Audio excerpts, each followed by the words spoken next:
All right. Okay, let me go ahead and share our screen. And let's go to our class. Everybody mute your microphones um, just in case we get any feedback. Let's see.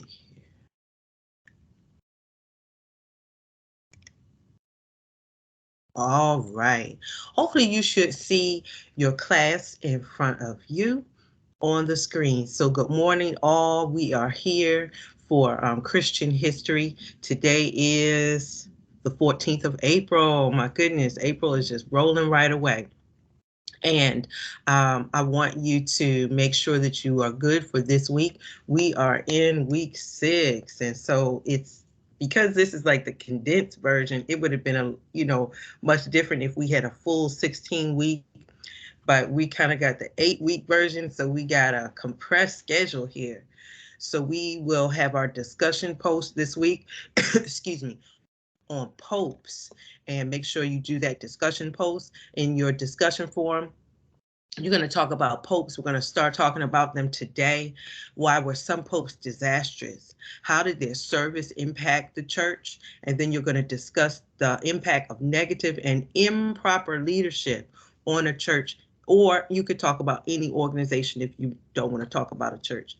And I also want you to talk about, would you think a monastery will be popular in today's society?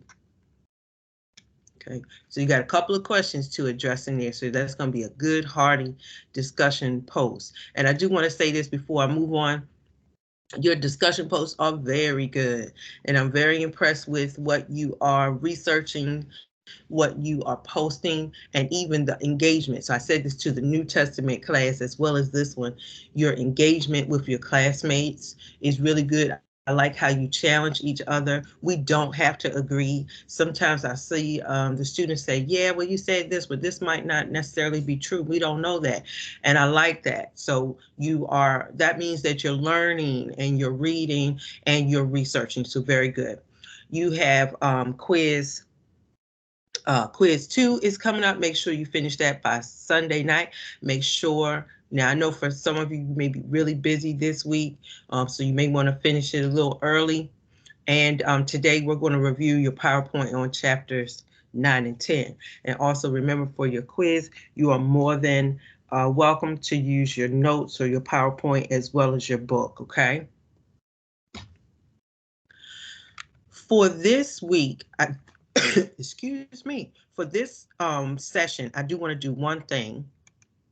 I want to go back a little bit, and we had part of, uh-oh, let me go back and find it. We had part of last week's presentation we did not finish. One more announcements that I have for you, everybody, is please make sure that you check your email, and you should receive a survey. You should receive a survey. It is not from me. It is from the school. And I need you to please complete that survey. We want 100% participation. I saw a couple people had done it, but not 100% just yet. And I need 100% participation. I want us to look good. And that purpose of the survey is for you just to say how it's going, how it's not going, what you like, what you don't like. It's okay if you don't like something, but you got to say it. So make sure that you complete the survey. If you don't see it in your email, just let me know, but it doesn't come from me. It comes from an outside source. All right. Once again, one more announcement. And if you were with me yesterday, just one more announcement. You are welcome to apply for, excuse me, not apply, register for your classes for the summer. For the summer, we have pastoral ministry and just one course for the summer online. And for the fall, we have 2, and it is religious studies and Old Testament. Trying to keep everything in my head. And you are more than welcome to um, go ahead and register. If you have any problems, please reach out and let me know. All right, I'm going to share.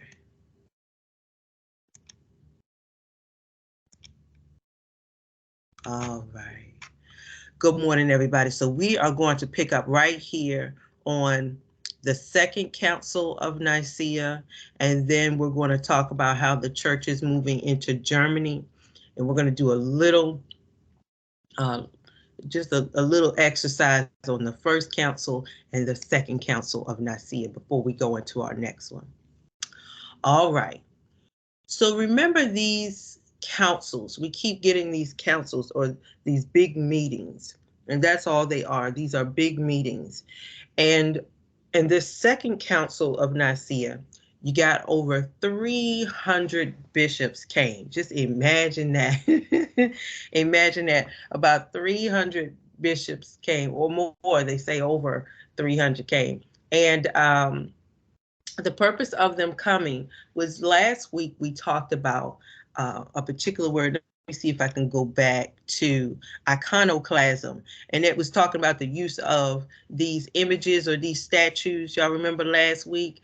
And we were showing these beautiful pictures of these large statues in what we now see in our modern time, or more so in Catholic churches, but they had an issue with using these images. And let me just go back a little bit. So the whole point of icons or iconoclasm is what the Second Council of Nicaea, or this big meeting, we'll call it a big meeting. Some of our churches, we have conferences, right? Or we have conventions or something like that. So just think of it like that, your big conference.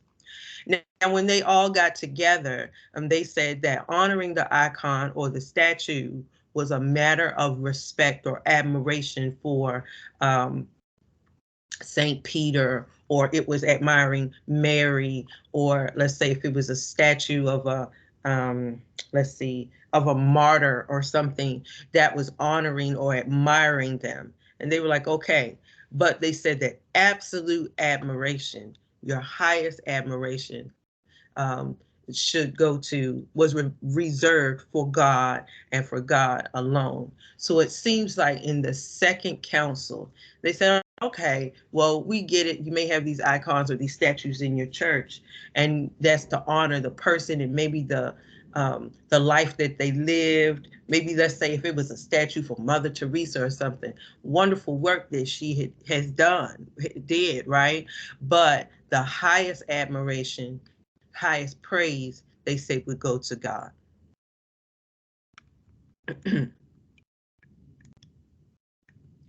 All right. So now we find the church is moving into Germany. We're moving into Germany. Let me see if I can find a map real quick, because I want you to see how we've moved from Rome. And because sometimes, we're all the way over here in the United States and we're comfortable with, our states and where everything is. And when you see the actual map and how they moved, so I'm going to pull up a map in just a second, but I want you to see these 3 points that are on the screen. Excuse me. A man by the name of Boniface is known as the Apostle of Germany. And he was known for trying to convert these Germanic tribes who weren't Christian. And so he moved into the area of Germany, and he was just seen as that, like on this missionary journey. And he was so convicted to, spread the word to the Germanic people that did not know Christ. In the green box, we're going to talk about a group named the Franks. And the Franks were a German tribe. They were a German group of people. And they were led by a man named Charles Martel. Now, they've continued to flourish. But now, remember, I think last week, we started to talk about Christianity is now taking a hit, a big conflict, because they have another rival religion that is really picking up steam in their backyard. And so the Muslims are flourishing in also converting followers, and they're moving also into the area of Germany. Now, this is where we're going to pause and chat a little bit in the purple box, number 3. So the church is beginning to fall. We have church offices that are now being sold for money to the highest bidder. And many times it was because of politics. They wanted certain positions and say that, I'm a leader over here, I'm a leader over here in this church or whatever, to make them look good. It's really sad, right? That sometimes these things have not dissipated and are still in, still in practice in some places, and it still kind of continued within the church, especially as you get into oh Lord, as we start talking about Martin Luther really got on the church, especially the Roman church, about indulgences and selling things so that people could have a clean record. No, and he was like, no, that's just not right. Let's pause right here. Anybody want to open their microphone and chat about how the church is beginning to get a little corrupt?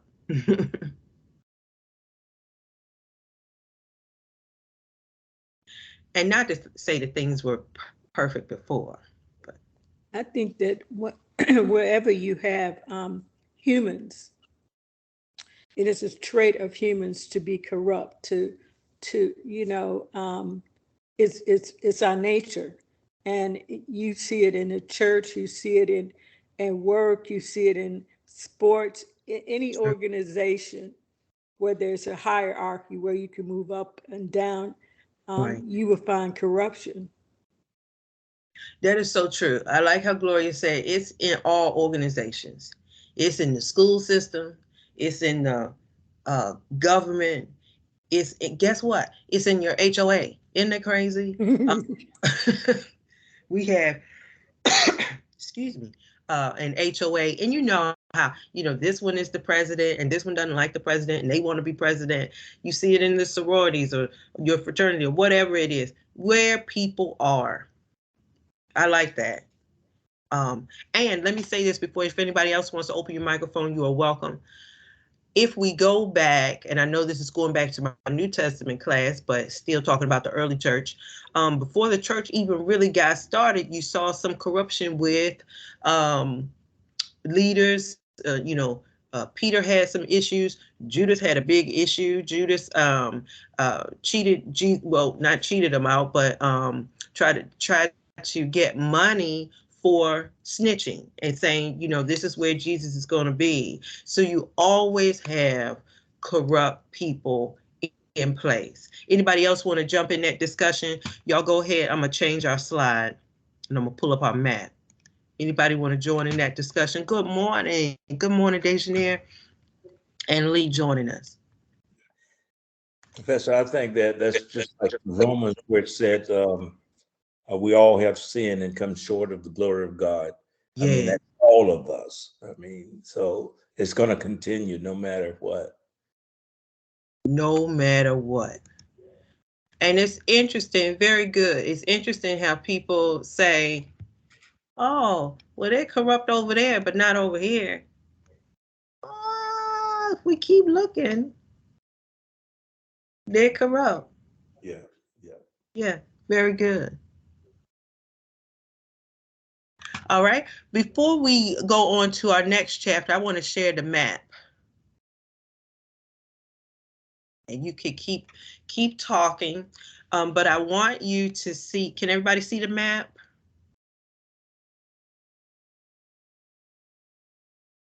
Yes. Okay. I got some ads popping up here. I don't know, but just ignore the ads. All right. So we are moving. See my cursor right here where we were in Rome, Greece. Okay. Mm-hmm. And this is just so awesome. Now, remember, these folks didn't have cars. They didn't have train system. They didn't have a subway. They didn't have anything. They had their 2 feet. Excuse me. Well, I tell you, they got all kind of ads on this thing. But they moved all around. So remember we talked a while about Turkey, This was like a direct area right here. And we're just moving up. So now Germany, isn't this cool? Germany's all the way over here. So they had to do some walking, excuse me, to get all the way up to Germany, okay, to spread that word. Isn't that awesome? Yes. That's awesome.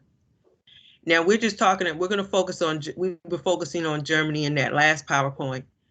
But y'all, this is the awesome thing. These missionaries went to the west, all the way over to Spain and Portugal. They went to the north, and we will see that the church, moves even into Russia. They moved to the east. We talked last week, I think, about China, okay? And it moved to the south. Now this map cuts it off, but it moved definitely to the south, where it, right here, I think this little green part, we're cutting off the continent of Africa on this one, but moving into Africa. All right. Professor Berry, is interesting. You said that, you know, we over here in the United States, and we are so focused on just what's going on over here. I never really look at the countries, you know, like what's going on now. I'm looking at the map and I'm saying, oh, okay, that's Belarus, and that's how close it is to Poland and everything, you know. No, that's true. Right. With everything that's going on with the Ukraine. Right. And Ukraine is bumping up against Russia, you know, and all these other countries. It's so true. I read this morning that they said something about Finland, and I said Finland, and then there's Finland right there, Russia's border. Oh, it sure is. Right up here. Sweden, Norway. Yeah. And these countries, you know, they seem to be rather quiet. You're sure not gonna mess with Sweden. You know, they hold a lot of the money, but that is very important. You're right. Hungary, Austria, the church moved through these areas. And let me just say this as we transition, I'm off topic, but we're still on topic. There is a very, very big movement of Christian churches in the Ukraine. And if you get a chance, I'm going to transition a little bit. If you get a chance, you could just Google it. The Christian church in Ukraine. And like I said, I'm off topic, but we're kind of still on it. I saw a video of a Christian church that was still gathering, y'all, in the midst of being bombed and all of this stuff that was going on around them. And the church was more livelier than my church. And we don't have any bombs going on. And I'm like, wow, this is just so awesome that this is 2022, right? And just think about it. Missionaries on foot were spreading the gospel in that particular area. All right, so we're going to transition a little bit to chapter 9. Not sure if we're going to get to 10. And then we have a little exercise. Let's see. All right, so remember in the last part, I told, excuse me, I told you that Christianity is moving and is going to other areas, but now they have the threat of Islam, and Muslims are continuing to threaten them by taking their land. And y'all remember, when you take land, you just don't take it by, you know, overnight. You take it by force, and there's always going to be some type of conflict, some type of war, some type of weapon used within it to move into their territory. On page 72, if you got your book with you, on page 72, we talk about Theodore of Studios. Theodore of Studios, and he is an abbot. An abbot is kind of like a monk, and he was forced to move his monastery from Sausudian to Studios because of the Muslims, and they were moving into his area where his monastery was, and it was just becoming too much of an attack. And so when he moved to, I believe it's Studios, when he moved to the second location, the monastery really began to flourish. Let me just pause right there. Somebody open your microphone. What is a monastery? What is a monastery?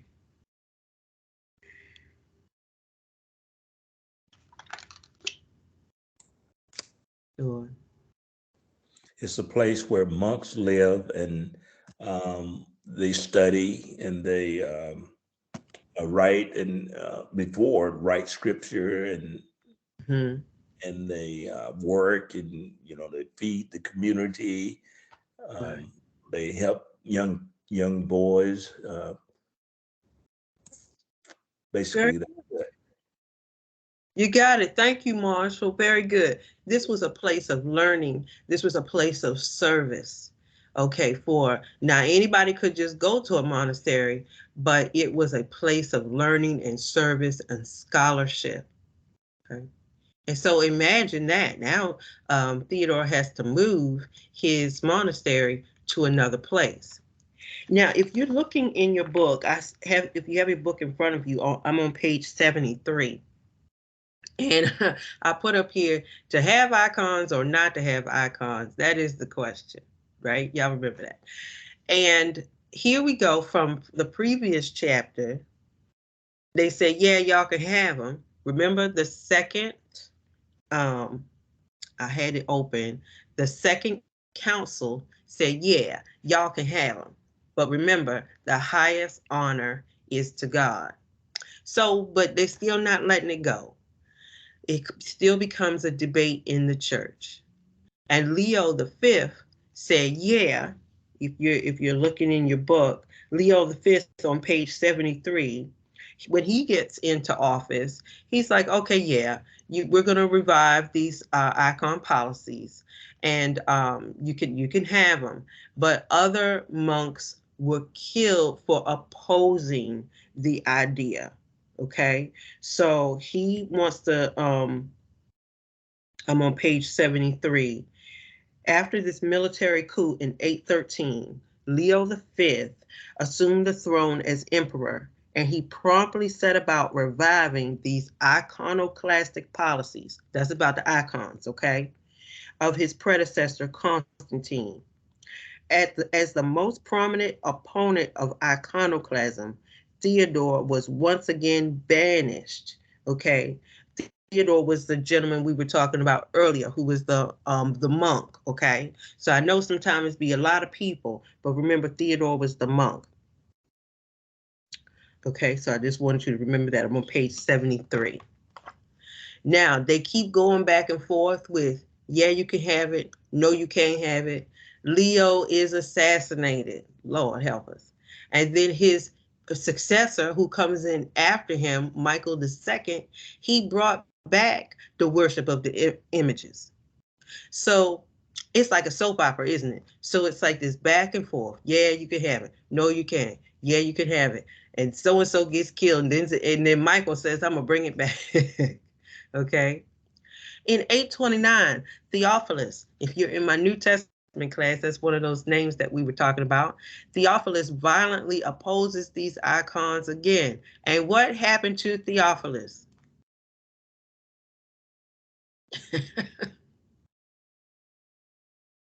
They wiped him out. And then Theophilus's widow said what? Bring him back. Okay. So I just want to pause right here. Let's just pause and digest this. This is a lot. For us, it kind of drives us nuts, because we can do whatever we want to do, but remember, the church is trying to figure out How are we going to do this thing? What are our rules? And so sets up a rule, so sets up a law, and then the next person that comes in changes everything. That's kind of where we are for actually quite some time in Christian history. Okay.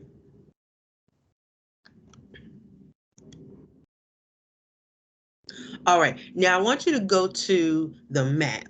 If you go to the map on the right, it may be a little hard to see, but this is a map of Bulgaria, and we're going to see if we can identify Bulgaria, Croatia, Serbia, and Czechoslovakia. So let's do this. If this map is unclear for you, you can pull it up on your computer, or if you have it on your phone, just Google a map of maybe like Bulgaria area. Now, the 9th century saw missionaries started to go to these particular areas and spread the word. So let me see if I can make it a little bit bigger on my screen. Let's see. All right. So we have Serbia is right here. Isn't that awesome? Let's see, Croatia. I think Croatia was down here. Can't find Croatia right now. We have Romania up here to the north. And remember, here's Greece. So Greece, Rome would be all the way down to the south. Okay. And one of the key things that is so interesting, y'all, is that, see these regions right here? These are mountains. Oh, where's my cursor? These are a lot of mountains right here, this little brown. The Balkans, these are mountains. And the region is not particularly flat. Okay. They had a lot of hard walking to do with no sneakers. So I just want you to see now, if you want to get a map and put your actual finger on Bulgaria, Croatia, Czechoslovakia, and that's where we saw the missionaries start to move into in the 9th century.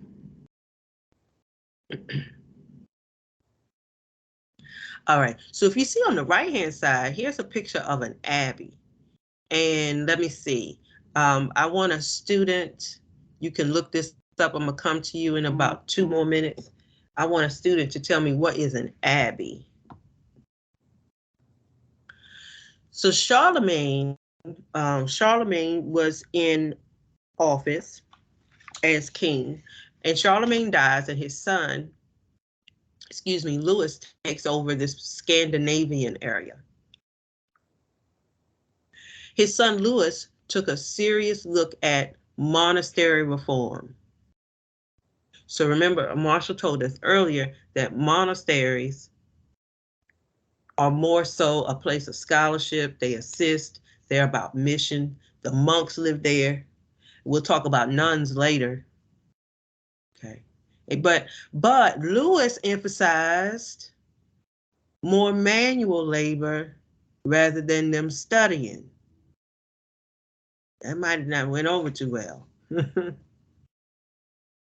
All right. And on the right-hand side is a picture of an abbey that still stands today. Abbey. Somebody, you can look it up. Somebody use your microphone and tell me what is an abbey?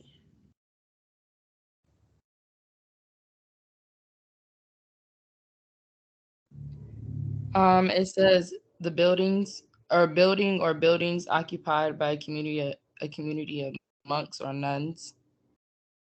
Okay, monks or nuns. So now we can also include the women. We'll talk about nuns a little bit later. But it was more so like a place for them to live, very similar to a monastery. They could live there. Now remember, a monk did not have his own house. They were real, chill. That was their job. So they didn't have a lot of money, if they had any money at all. Okay, good job. So as we open up this discussion talking about the church becoming corrupt. We now have leadership that is becoming even more corrupt. Now we're going to start talking about it, but I'm not going to give you everything because this is going to be your your discussion post. So now the Western Church has a lot of problems with bad popes. A lot of them wanted to become a pope, and this going to be a good discussion. A lot of them wanted to become a pope, not because they were called to be a pope, not because they felt that God was leading them in that direction, but because they wanted to be pope because of political power and that they could influence things and influence people. And I won't go into too much of the individual popes that were acting up because you guys are going to talk about that in your discussion post. But let's just pause a little bit and you can open up your microphones. Why do you think these popes are seeking offices, and I'll put it like that, seeking the office of a pope, seeking the role of a pope, and you haven't been called? And then my second question for you will be, this is just discussion, do we still see that today? Somebody go. Well, Professor Berry, is interesting because I know I grew up with a minister had to be called, Right. but in some cultures or denominations, the minister doesn't have to be called. It is just a vocational, his who takes the position. He isn't called. He's an academic more than he's a spiritual leader. That's the best way I can explain it. I always thought you had to be called to be a pastor or minister, but some of the denominations, that's not how they teach it. The person has got to be, gone to seminary and taking all these classes, and then he says, "Oh well, I'll be a pastor or whatever." Mm-hmm. But I don't know when that. I don't even know if the. I think the early ones did, but somewhere that got lost. Lost. Okay, I want to jump in there, and then I want another student, if you want to open your microphone. Let me respond back to you, Gloria. Well, I can't talk for other denominations or other groups, but it should be a calling. Yeah, I agree. Yeah, it was a calling. Didn't want to do it, but but a calling that the Creator placed on that person's life. And I don't dispute what you're saying, that there are people in our modern day times that say, hey, I want to be a pastor, or I want to be a this, that, and the other, and they are not called. And I want somebody to go ahead, jump on in there. What can happen with that? For one thing, Professor, I was thinking that being a pope was a political thing, and for financial reasons, and family bought into it, not because of their call or because of religion. They just wanted a position to get rich or to get a political position. And okay, and so let me add that in there. That was Marshall talking about getting rich with these type of positions. Now we're going back to the Pope. We'll come back to modern times later. With these type of positions, yes, there was money associated. There was comfort associated. When you're a Pope, what do you need? They're going to give you a place to stay. They're going to make sure you can eat. Everything was provided for them. Because you're right, it was a service to the people. Like a political office, almost like being a president or something. Our president doesn't have to figure out where he's going to stay. He has a whole house with people to help him.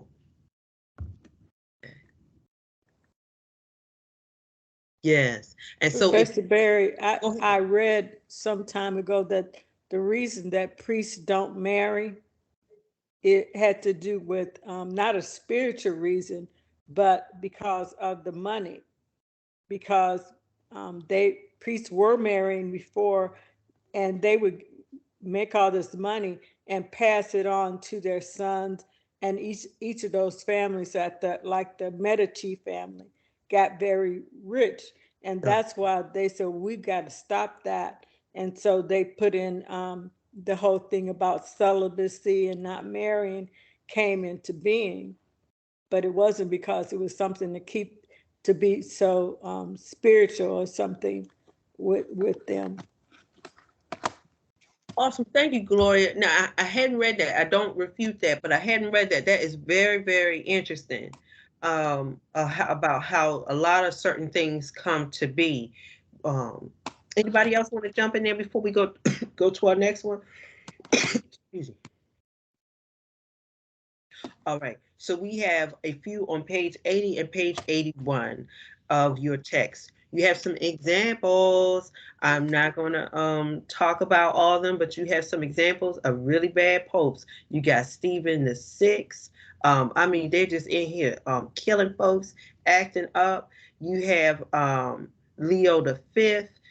I think this one was like Pope for about 30 days. He got killed. So I mean, it's just like a whole TV show. The popes, what is it? Real life of popes.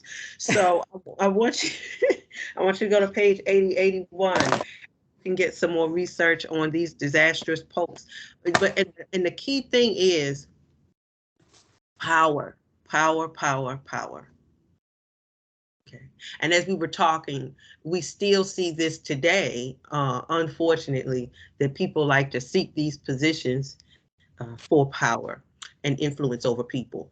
Thank you to our students who told me what an abbey is. And so the abbey is for a monk, they can live there, or for nuns.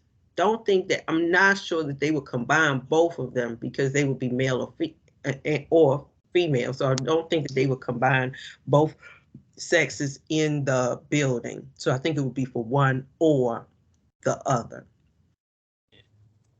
A particular example of a monastery is Cluny, Cluny, in a location called Burgundy. Duke of Aquitaine founded this monastery. And you know what's really cool? It's really wild how a lot of these buildings are still around today. But that particular abbey grew because they were really strict under the Benedictine rule. They valued a lot of education and learning. And later on, so if we almost fast forward thousands and years later, you'll also see that formulation of education and learning move into like Catholic schools. And I'm just curious, anybody go to a Catholic school when you were growing up? Nobody? Okay. I went to public schools, but Catholic schools were known for being very strict with their education, very strict with learning. And who taught them? Who taught in the Catholic schools? Anybody know?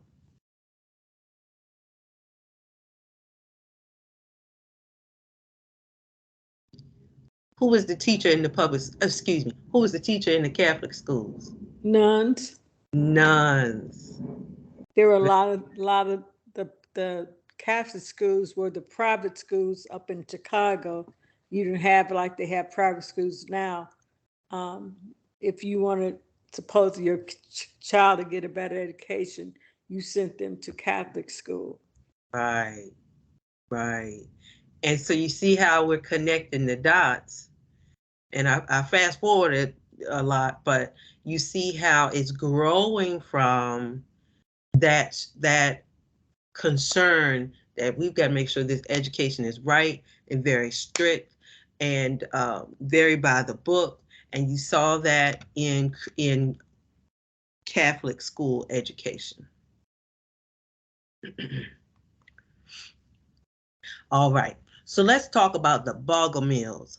Bogomils, Bogomils.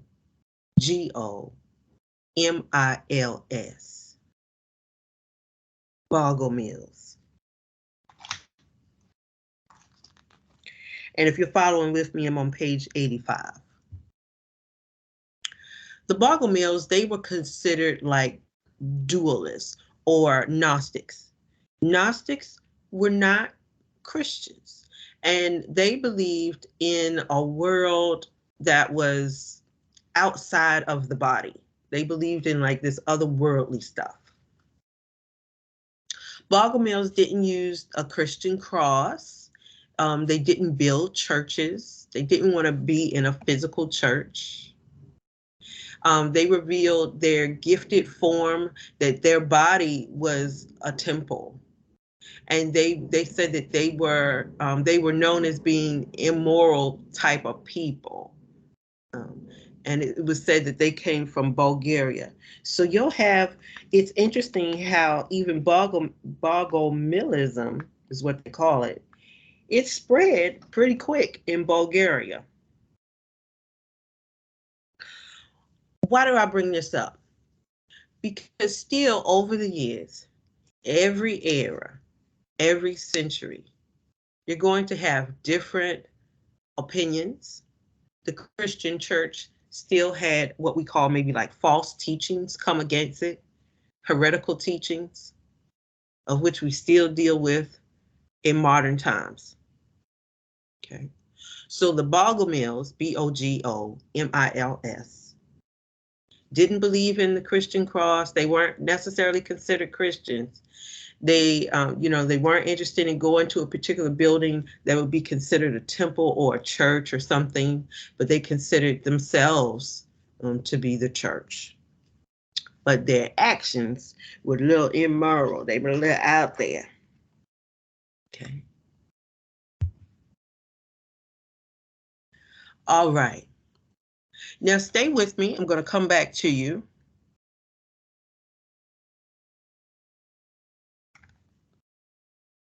All right. Now, what we're going to do is we're going to do a little debriefing here. Let me put this in the chat. And sometimes with history, it gets a little confusing.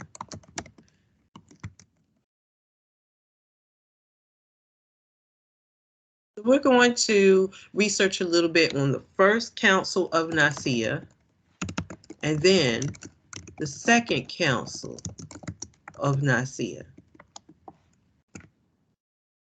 All right, we're doing good time, so it's 11:46. All right, Gloria, and let's say Janice and Lee. I want you all to research what is the First Council of Nicaea. Did I do that right?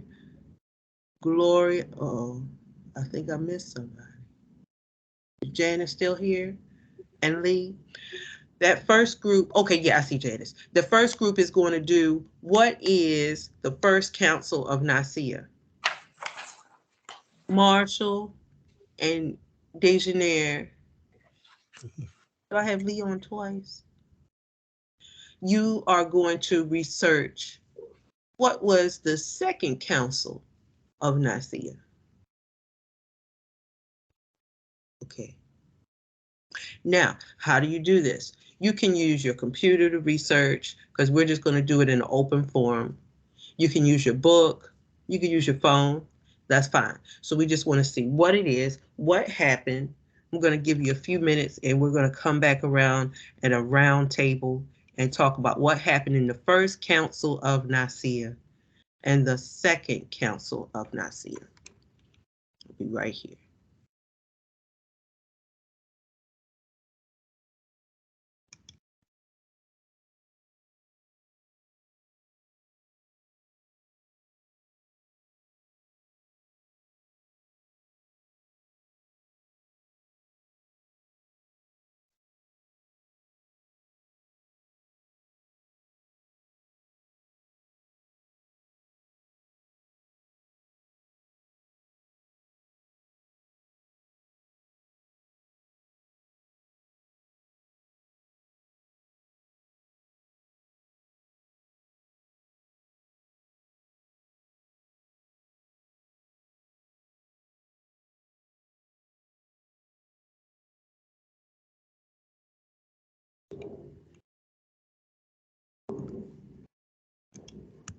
Okay. So our first group is going to say what happened in the first council.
Okay. So you can keep your resources open. I see it's about 11:50. We're just going to have a roundtable discussion. And let's see if I can share a few things on the screen. Let's go to our first group, and it's okay. You can just share what you have found. Let me see if I can type in the chat. Our first group, what happened in the first council of Nicaea? What was that about?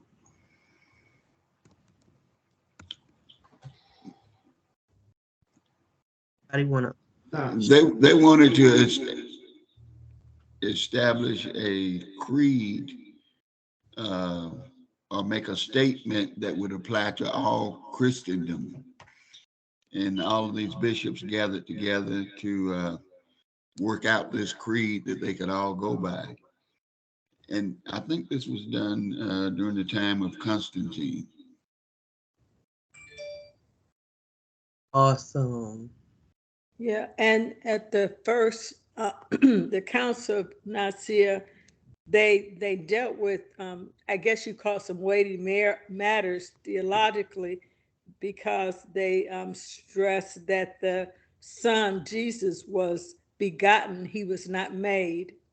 And that was a big thing of trying to determine if, about his divine side and his human side. And they also said that Constantine inserted the crucial term homoousis, I don't know, to describe the relation between the Father and Son. It means same substance. The Father and the Son have the same substance.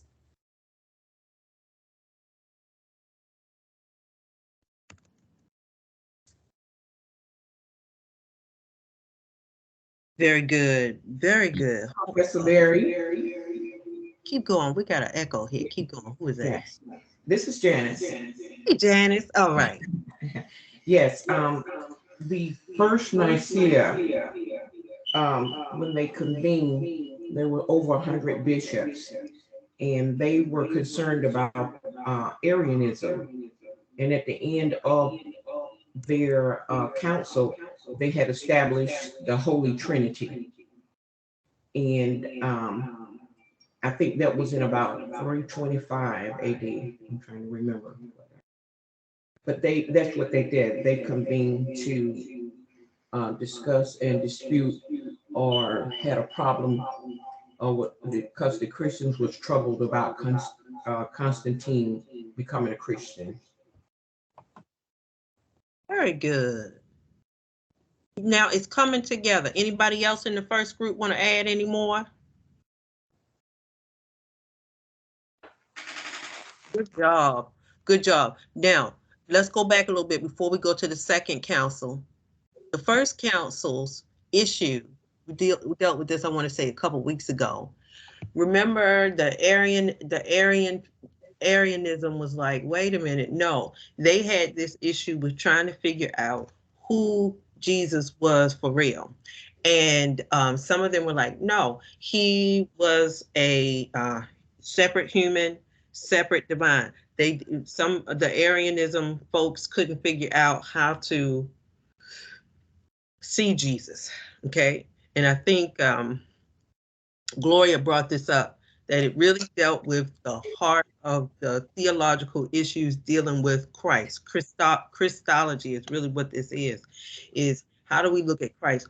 Who is Christ? And even though, now listen, this is, the new church is still developing, but they're trying to figure out, all right, we need to put down on paper what it is that we believe. Very good.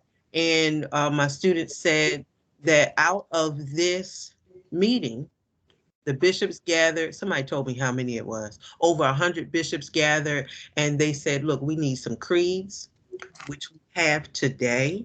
Isn't that awesome? In some of our churches, we still recite those creeds, like the Apostles' Creed, the Nicene Creed is still said today.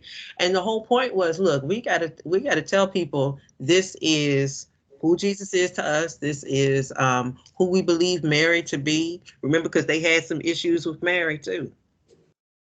All right. Good job, First Council. Second Council.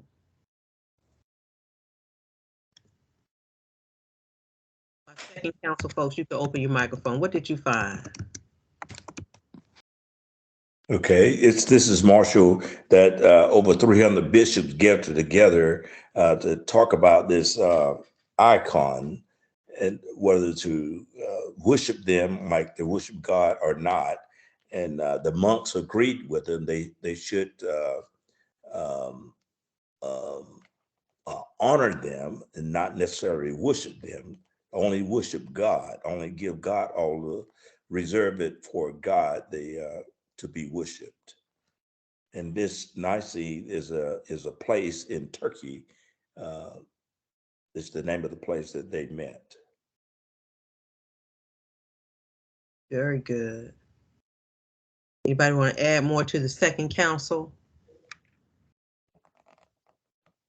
I had something more here. This was around 787. I guess that's AD. 787, you are right. And we had Turkey. So their big issue was iconoclasm, the icons. That was their big thing for meeting over there. Let me see here, make sure we got everything. So even today, Professor, I think that although I believe they still worship Mary and worship several others, some of the saints. Some of the saints, yes. Let me go here for the second group. I found this while I was doing some research for the Second Council of Nicaea. Now remember, these groups are getting together, and our second group said over 300 bishops came. Was that the 300 came to this one? Yes. So look, the Second Council had more bishops come than the First Council, and that tells us a lot. That tells us a lot about, the time frame. Maybe more of them were able to attend. Remember, y'all, this isn't like the convention center, how we go to our conferences and things like that. They're worshiping at a particular place, but who had a hotel, and all of these types of things are much different from what we experience when we go to a large meeting. So also the council declared that we said the icons deserve reverence and veneration, but not adoration. And Marshall said that the highest adoration is reserved for God. I wanted to add this little part in here. It was also decreed that every altar should contain a relic, a tradition that has been retained in both modern Catholic and Orthodox churches. So that's really interesting, because you're going to start to see, remember I talked about that separation of the Eastern Church and the Western Church. And us today in our, if you attend like a Christian church, but we are over here in the United States, we don't see the large scale of icons and statues and things like that that they would have had over in that particular area.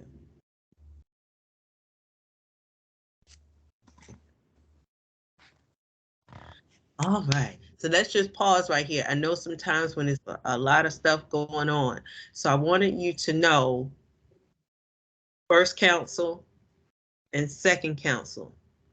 But these are just two. There are going to be a lot of, the whole point of these councils are there like the big church meetings. You've been in them big church meetings, and these are all the church head honchos, and everybody gets together and says, look, we've got to come up with some answer theologically to what's going on.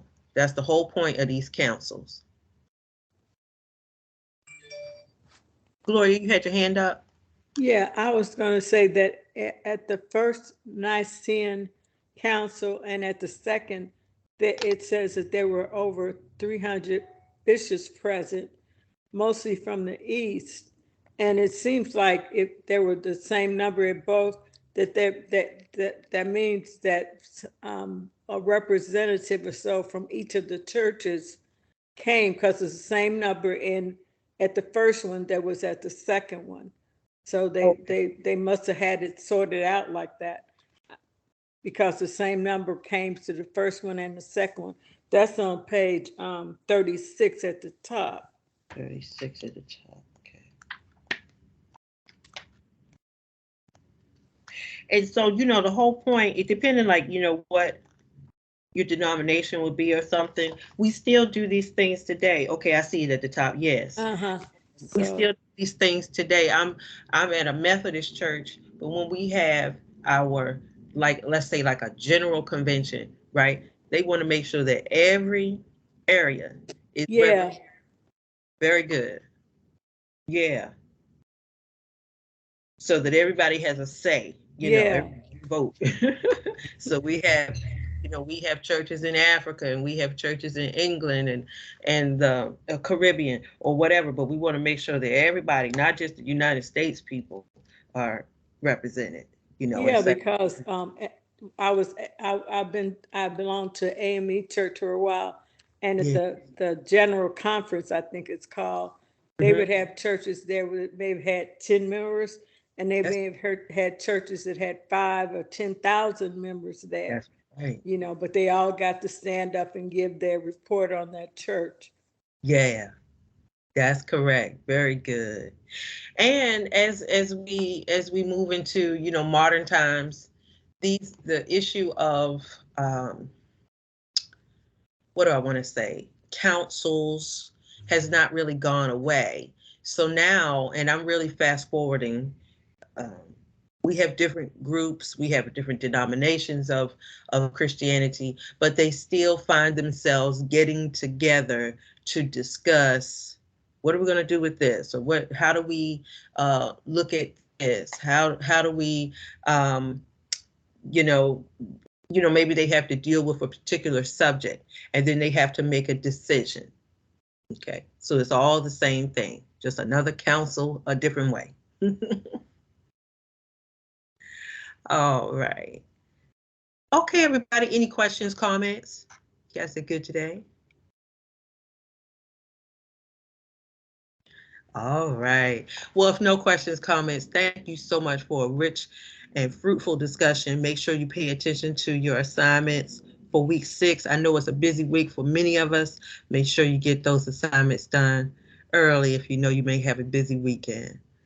All right. We have a quiz today, or we have a quiz this week. This week, yes.